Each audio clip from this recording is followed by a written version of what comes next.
Argyle gripped his dagger intensely, then thrust it deep into Davin's back.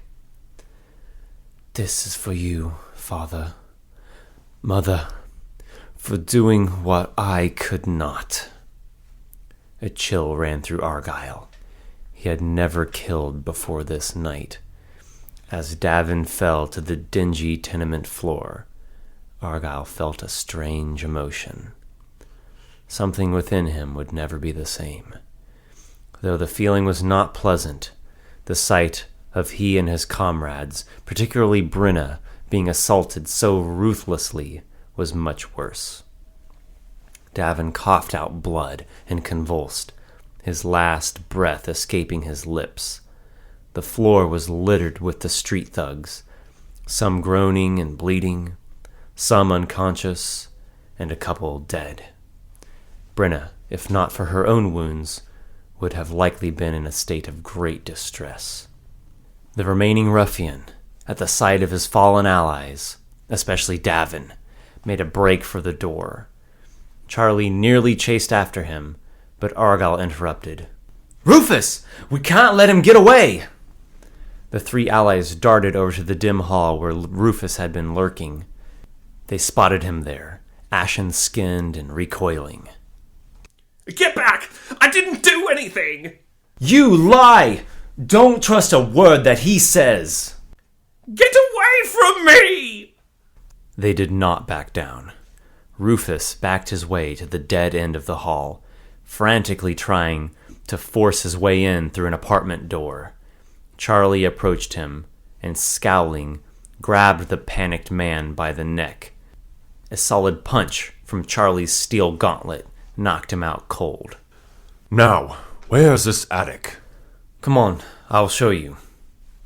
Argyle and Charlie carried Rufus up the stairs. Brenna, in tow, carried the lantern.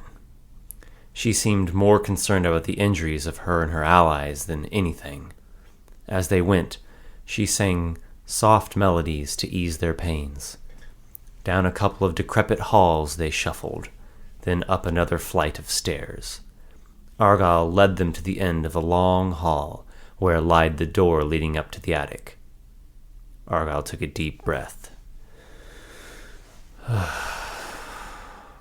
"So, let's get on with it." "All right, but everyone be careful. I don't know what might happen. The restless spirit was somewhat unpredictable in her torments." Charlie shook his head. "I can't believe you got me involved in all of this. We're gonna have a long talk when all this is over." "Well, at least we're still alive." Then Argyle set to picking the lock.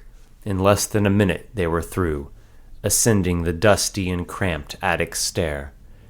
Brenna tried her best to brush away the cobwebs and keep them from getting into her hair.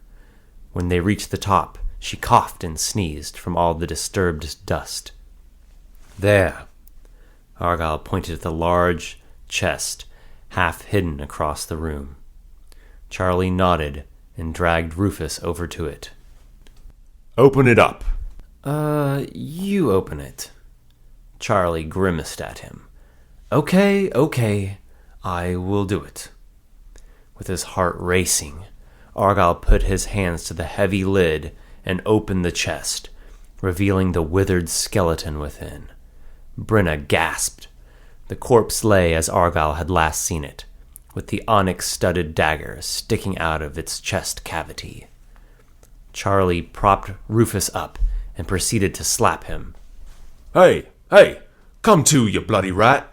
Hey!" Mumbling incoherently, Rufus' head bobbed. What?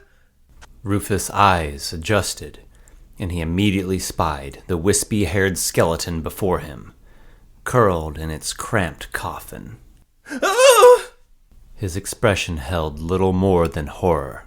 He looked at Charlie, who grasped him tightly. What are you doing? "You slew this woman, did you not?" I did not. I don't even know who she is. He is lying! "Don't lie to us, you stinking worm!" I'm not lying. Twisting under the grip of his captor, Rufus spun half around in a futile attempt at escape. Unable to free himself, he cursed and spat, hitting Charlie straight in the face. The gruff guardsman, affronted so, kneed Rufus in the gut and shoved him forward. Rufus stumbled, off balance and belly aching, landing right on top of the skeletal corpse. A shock of fear ran across his face, and he screamed at coming into contact with the dead thing. Rufus attempted to scramble backwards, but he was caught. At first, Argyle thought that Rufus' tunic had gotten snagged on the chest's hinge, or perhaps a rusty nail of a plank, but as he squinted in the glow of the lantern, he saw the ghastly truth. The bony hand of the skeleton gripped Rufus' wrist. Rufus strained and twisted, but the grip which held him was the icy clamp of the dead, just as a tomb holds fast its cadaver without compassion. The air in the room suddenly fell under a stark, icy chill. The yellow light of the lantern flickered and seemed to fade some, as if the shadows of the room sought to engulf the scene. The three onlookers trembled and were beset with gooseflesh. Rufus' mouth was open. In his mind he was screaming, but all breath and sound were sucked from his lungs. Paralyzed and wide-eyed, he watched as the ghostly apparition of the woman arose from the large chest. The ghost was as Argyle remembered her, pale and softly translucent. A pretty lass she would have been when alive, but the hollowness of her expression and the eeriness of her moans utterly erased all notions of charm.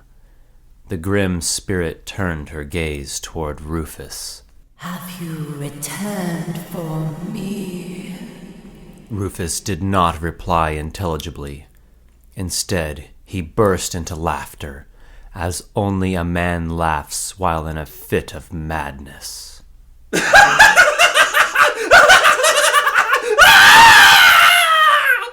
The ghost glared down, half in sheer contempt and half in a sort of morbid longing.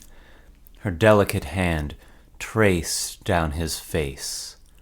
Rufus shuddered, immobile, making a sound as if choking.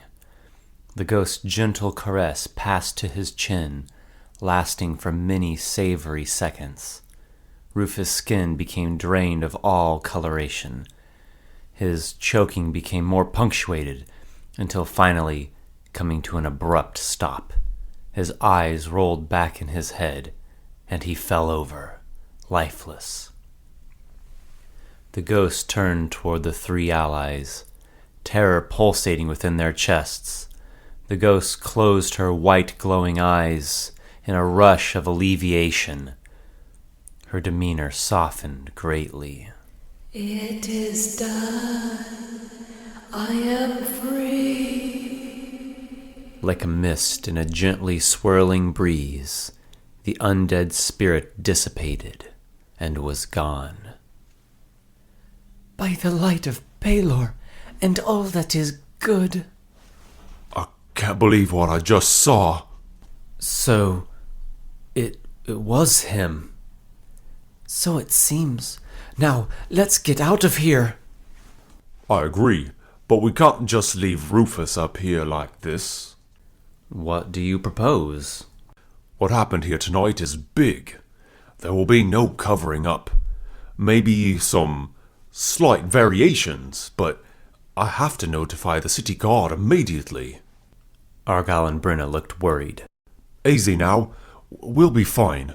Look, I am a city watchman who was attacked by criminals and drunks at this rundown tenement, and you two came to my aid. Well, we're not exactly upstanding defenders of the law. You're right. However, we are opponents of Rufus. And Davin, apparently. I'll be up for a while working on the report. Some of the thugs down there will get taken into jail for interrogation. They'll talk. And we'll just get the 9 hells out of here. Not before you help me drag this lout back downstairs, said Charlie, gesturing towards Rufus' pallid corpse. Right, though I'd better shut the chest and cover it back up. Oh, I wish we could get her a proper burial. Then what is Charlie supposed to tell the guard station? Oh, and after the fight, we dragged Rufus up to the attic, where the ghost of his former mistress that he murdered drained the life out of him. Argyle's right. It's just an extra layer of complication. It will arouse too many questions. And the less questions about us, the better. Besides, you heard what the spirit said? It is done. It's best to just let these bones rest, hidden away. Argyle's hands went to lower the heavy lid of the chest, but his eyes affixed on the dagger in the skeleton's chest, the jet-black gem in its pommel gleaming in the lantern light. In a flight of compulsion and fancy, he reached for it. His fingers touched the silvery metal, which felt as cold as the grave. When he gave a tug, the dagger still held fast. The blade! It still won't pull free. Let me see. Charlie set his hand upon the dagger and pulled with all of his might. He was a strong man, and the force of his efforts started to lift the entire skeleton from its resting place.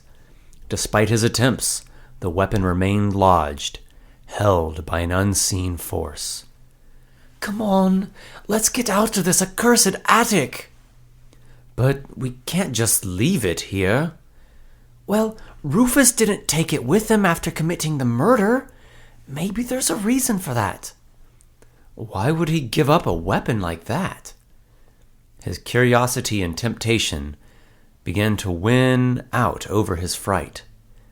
Argyle grabbed Rufus' lifeless hand. He placed the dead man's hand on the blade's hilt, clasping it and giving a pull. This time, it slid right out, as easily as a weapon drawn from its sheath. Charlie looked on, dumbfounded. Argyle, maybe it's best if you just leave that alone. No, this isn't the type of thing you can just leave lying around. I suppose there's no talking you out of this, but you have to agree to let me take a look at it later on. Fine. He agreed in earnest. Argyle briefly examined the blade. It was crafted with great skill, but possessed an odd form, the likes of which he'd never seen. He slipped it into his coat jacket, then lowered the lid of the heavy chest. Shortly after, he'd locked the chest and placed over it pieces of the junk filling the area. Once more, it was hidden away, a dirty secret in a dirty room. Charlie looked at Argyle as he grabbed Rufus' body by the arms. Oh, come on. Let's get to work.